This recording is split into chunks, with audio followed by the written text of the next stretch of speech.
धर्म स्नेही सत श्रद्धालु यहाँ पर उपस्थित आप सभी भव्यवर पुंडरीक पुण्यात्मा महानुभाव, आचार्य भगवान योगिनी देव द्वारा विरचित ज्ञानाकुश ग्रंथ की वाचना में विगत समय देखा था राजा के 6 शत्रु कौन से हैं जिनके रहते हुए राजा निर्बाध राज्य नहीं कर सकता, और योगी के 6 शत्रु कौन से हैं जिनके रहते हुए योगी योग साधना नहीं कर सकता।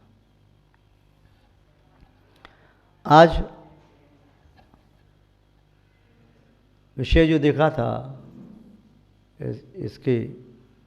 उसके जस्ट पश्चात इसमें देख रही थी आर्त रोध परित्यज्य, आर्त और रोध ध्यान का परित्याग करके धर्म शुक्लम समाचरित, उसका आचरण करना चाहिए। किंतु ये धन की ध्यान की बात कही कि आर्त ध्यान रोध ध्यान का त्याग करके धर्म ध्यान शुक्ल ध्यान का पालन करना चाहिए, धारण करना चाहिए। कई बार आप लोग कहते हैं कि ध्यान ध्यान ध्यान ध्यान, कैसे ध्यान करें, ध्यान कैसे हो सकता है। कोई कुशल महिला कहे कि मैं भोजन बनाने बहुत कुशल हूँ। कुशल हो तो भोजन बना के बताओ, बोले लाओ सामग्री, आटा दाल सब्जी मसाले। बोले ये तो कुछ नहीं है, बताओ आप तो भोजन बना करके, सामग्री कुछ नहीं मिलेगी तो कैसे बनेगा भोजन।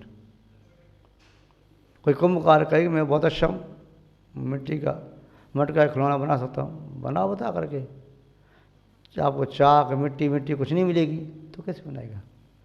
स्वर्णकार से कह दो कि बिना सोने के सोने का आभूषण बना दो, कोई सोने आभूषण नहीं दिए, आपका सोना नहीं दिया जाएगा, ऊपर नहीं दिया, कैसे बनाए। या किसी जौहरी से कहो आपको रत्न नहीं दिए जाएंगे साहब, कहते आपको रत्नों का हार बनाना है, कैसे बनाएगा। बिना सामग्री के बिना कारणों के कार्य नहीं होता। सामग्री के बिना साधु की सिद्धि कैसे हो, वस्तु कैसे बने। ध्यान करना चाहते हैं, क्यों? क्योंकि ध्यान के बराबर संसार में एक दूसरा तप नहीं है। शुभ ध्यान कर्म क्षय का साक्षात हेतु है, और आर्तरोध ध्यान अशुभ ध्यान संसार वर्धक हैं। देखो संसार में सब जानते हैं, यदि ज़्यादा लाभ मिल रहा हो तो कौन छोड़ेगा। कोई फल बेचने वाला आपके यहाँ आता है और दोनों व्यक्ति के फल अच्छे हैं, एक जैसे हैं। एक व्यक्ति कहता है मैं फल देता हूँ 10 रुपया किलो, दूसरा कहता है मैं देता हूँ 100 रुपया किलो। अंतर क्या है? बोले कोई अंतर नहीं है, फल दोनों एक ही पेड़ के हैं, हम दोनों साथ साथ लेकर के बेचने के लिए आए। फिर तुम 10 रुपया किलो क्यों दे रही हो? बोले भैया मुझे तो फल 10 रुपया किलो बेचना है, मेरी 10 रुपये पर्याप्त हैं। तुम क्यों दे 100 रुपया किलो? भैया मैं तो 100 रुपया किलो दूंगा, तुम लेना तो लो, नहीं तो नहीं लो, कल बेच दूंगा, परसों बेच दूंगा। तो जो व्यक्ति समझदार है, विवेकशील है, कुशल है लोक व्यवहार में, वे 10 रुपये में यदि 1 किलो फल लेता है तो 100 रुपये में 10 किलो मिलते हैं, और दूसरे को 100 रुपये में 1 किलो मिलते हैं। तो शायद आप भी समझते हैं कि एक ही चीज़ का दाम जब इतना अंतर वाला हो कि 100 रुपये में 1 किलो, 100 रुपये में 10 किलो, तो व्यक्ति 100 रुपये में 1 किलो नहीं 10 किलो खरीदेगा। कहीं पैसा लगाना हो, विनिमय करना हो, विनियोग इन्वेस्ट करना है, बोले बैंक में डालो तो आपको इंटरेस्ट आधा % 1% मिलेगा। यदि व्यापार में लगाओ तो 2% का लाभ मिल सकता है। यदि कोई उद्योग धंधा करो तो 5% कर सकते हो। यदि और कोई ऐसा काम को 10% लाभ कमा सकते हो। किसी प्रकार आपने खेती आदि में लगा दिया 50%, 100%, 200% भी कमा सकते हो।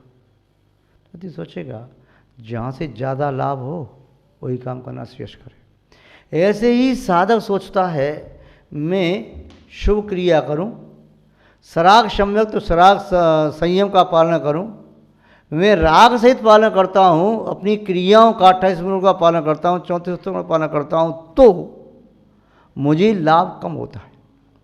और जब मैं निर्विकल्प ध्यान में लीन होता हूं तो लाभ मुझे बहुत होता है। शराग संयत में तो सराग संयम में तो शास्त्र से पुण्य का बंध है, किंचित निर्जरा है, किंतु निर्विकल्प ध्यान की ओर पहुँचें प्रचुर मात्रा में अशुभ कर्म की निर्जरा है। कदाचित पुण्य का असर भी हो रहा है, उच्च कोटि का उत्कृष्ट पुण्य का असर हो रहा है।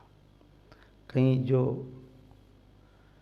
राग विद्यमान है, अबुद्धिपूर्व राग, उसे पुण्य का संचय हो रहा है। तो आप ये सोचेंगे कि साधु से बड़ा जौहरी कौन, जो इतना उच्च कोटि का व्यापार करता है। सोचता है ध्यान करूं, क्यों मैं अपना मन ने शास्त्रों के शब्दों के अक्षर गिनने में लगाऊं, शब्द गिनूँ अक्षर गिनूँ, क्यों मैं माला फेरने में मालाओं को तोड़ूं, क्यों मैं अन्य प्रकार की यहाँ जाऊँ वहाँ जाऊँ वंदना में लगाऊँ। मैं स्वयं एक जगह बैठ करके सिद्धों जैसी अपनी आत्मा का ध्यान क्यों नहीं करूं, मैं कसाई को मंद करके अपने परिणाम शुद्ध क्यों नहीं बनाऊं, मैं शुक्ल लिस्सा को प्राप्त क्यों नहीं करूं। ध्यान प्राप्त करना है, जिस एक क्षण के ध्यान के माध्यम से करोड़ों भवों में अर्जित पापों को नाश किया जा सकता है। जो अंतर्मूर्त का ध्यान करोड़ों भवों के कर्मों को नष्ट करने में समर्थ है, उस ध्यान की साधना में क्यों नहीं करूं। मैं ये व्यवहार की क्रियाओं में क्यों लगा रहा हूं। उस किसान की तरह से जो खेत में बीज तो बोता नहीं, केवल जोतता रहता है। जो तो खेत को जो तो कितनी बार जोतोगे, बीज बोए बिना जोतना व्यर्थ होता है। ऐसे आत्मा का ध्यान किए बिना, धर्म ध्यान शुक्ल ध्यान को प्राप्त किए बिना यह संयम भी निष्फल माना जाता है, तप भी निष्फल माना जाता है। ध्यान करना परम आवश्यक है। इसलिए आचार्य ने कहा कि साधु, हे योगी, हे श्रमण, हे मुनिराज, आप तत्व चिंतन करो, आत्म ध्यान करो, धर्म ध्यान करो, ध्यान में संलग्न रहो। ध्यान करने से आपको ऐसा नहीं कि प्रातःकाल का अंतर्मूर्त का ध्यान किया, उतने ही ध्यान से आपको दिन भर की साधना का फल मिल जाए, इतना ही नहीं कह रहे। एक करोड़ों भवों में अर्जित पापों को भी अंतर्मूर्त में क्षय किया जाता है। इतना ध्यान का प्रभाव है। तो ये ध्यान करने के लिए साधु कहेगा कि फिर तो मैं ध्यान करूँगा, किंतु ध्यान कैसे करूँ, ध्यान करने का उपाय क्या है। तो आचार्य बोधिया बता रहे हैं, वैराग्यम तत्व विज्ञानम नैर्ग्रंथ्यम समभावना जय परिशाणाम च पंचैते ध्यान हेतव।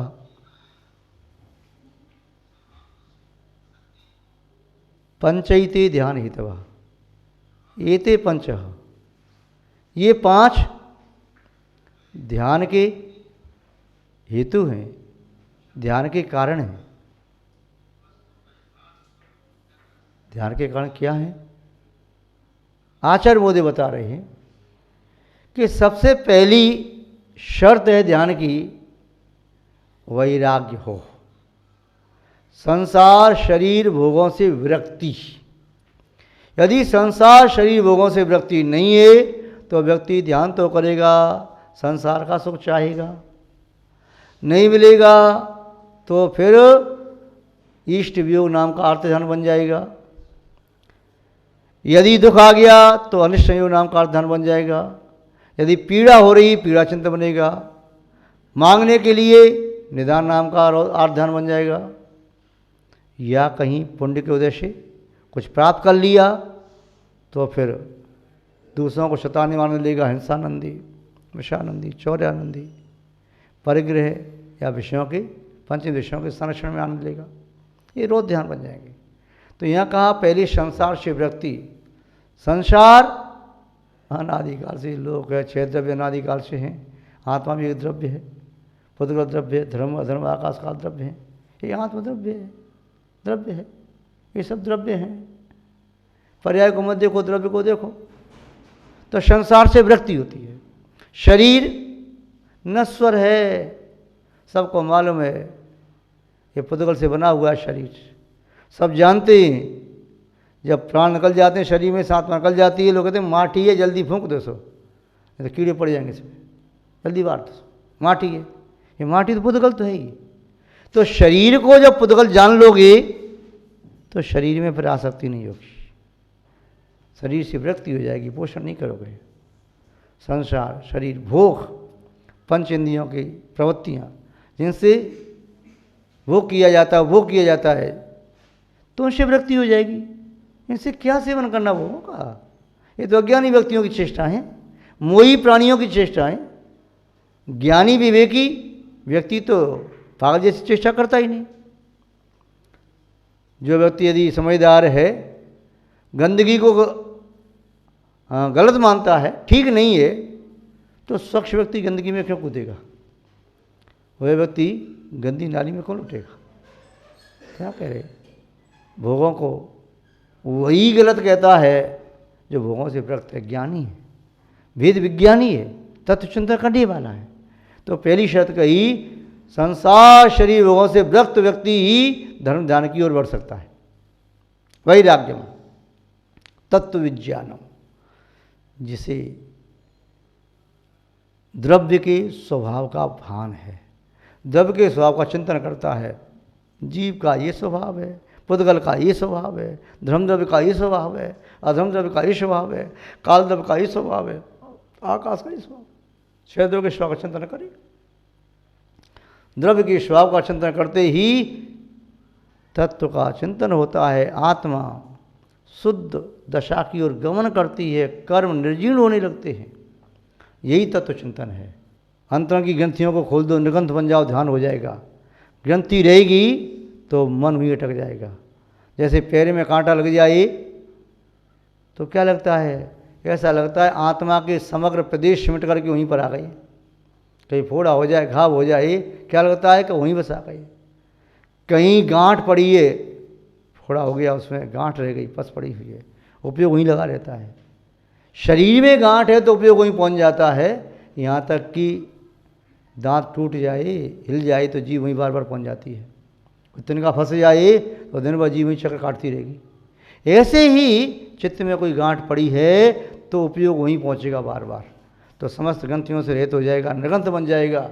बाहर शरीर पर कोई ये वस्त्र नहीं, एक धागा भी नहीं, और अंतरंग में भी किसी प्रकार के विकारों की गांठ नहीं, तो निर्गंथ हो गया। ऋग्गंठी जो निर्गंथ होता है, और ऋग्गंठी जैसे गांठ नहीं होती है। गांठ कौन सी? कपड़ा पहनेगा तो गांठ लगाएगा, अथवा पहले लोग धोती पहनते, सेठ लोग अंटी में लपेट के पैसे रखते थे, अथवा पोटली बांध के रखते थे। तो गांठ छोड़ो सब, न अंटी में न कंठी में, कुछ नहीं, बस ऋग्गंठ। तो ऐसा वह निर्गंथ होता है।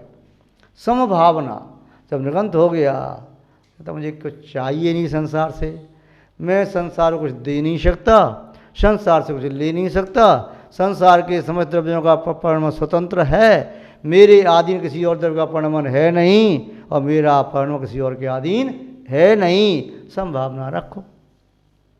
किसके प्रति राग, किसके प्रति द्वेष, सबके प्रति संभावना, समचित्त रखो। ये भावना तब आती है जब ग्रंथियाँ खुलने लगती हैं। अंतः ये मेरा है, ये पराया है, ये अच्छा है, ये बुरा है। निर्णायक बुद्धि राग द्वेष को जन्म देती है। और समबुद्धि जब होती है तो चित्त की उपयोग करने वाली होती है, वे कर्मों के बंधनों को खोलने वाली होती है। समत्व की चाबी को ग्रहण किए बिना कर्मों के बंधन को खोला नहीं जा सकता। बेड़ियाँ जो पड़ी हैं आत्मा में, कर्मों की बेड़ियाँ, तो बेड़ियाँ तभी खोली जाएंगी जब समत्व की चाबी पास में हो। आगे आचार्य महोदय कह रहे हैं, जय संभावना के उपरांत फिर क्या करो? इंद्रिय जय, परिचय जय। जो जीतने में समर्थ है, कैसे को? अपने आप को। वीतरागी भगवान को जिनेंद्र देव भी कहते हैं, जितेंद्र जी कहते हैं, जिसने इंद्रियों को, मन को जीत लिया है। जब इंद्रिय मन को जीतता है तो परिचयों का उसे कोई प्रभाव नहीं, उसे प्रभावित नहीं होता, शीत उष्ण, दंश मशक, भूख प्यास इत्यादि प्रकार के जो वायु प्राकृतिक प्रकोप आदि हैं परवाह नहीं करता। क्यों? वह जानता है इन परिसरों से सिर्फ ये शरीर तो जर्जर हो सकता है, नष्ट भी हो जाए, किंतु आत्मा का एक प्रदेश भी, ये 22 के 22 परिसर मिलकर के भी मेरी आत्मा के उपदेश को नष्ट करना तो दूर रहा, एक क्षण के लिए भी दूर भी नहीं कर सकती, नष्ट तो कर नहीं सकती। तो परिचर्या करने में क्या खेद, क्या विकल्प? जो कर्म में निबांधे थे उदय में आ रही हैं, उसके फलस्वरूप कभी इष्ट वस्तु कभी नष्ट वस्तु प्राप्त हो रही है, संभाव रखो। तो परिश्रम को जीतने उसका चित्त सबल हो जाता है, वह बलहीन नहीं होता, सबल रहता है। जय परिश्राणाम से, इस परिश्रम को जीतने में वह ऐसा सुवट बन जाता है, वीर योद्धा बन जाता है। उसके पास ज्ञान की तलवार और समता की ढाल, या संयम और समता को लेकर के जब आगे बढ़ता है तब बस कर्मों को चूर चूर करता चला जाता है, कर्म रूपी शत्रु धराशायी होते चले जाते।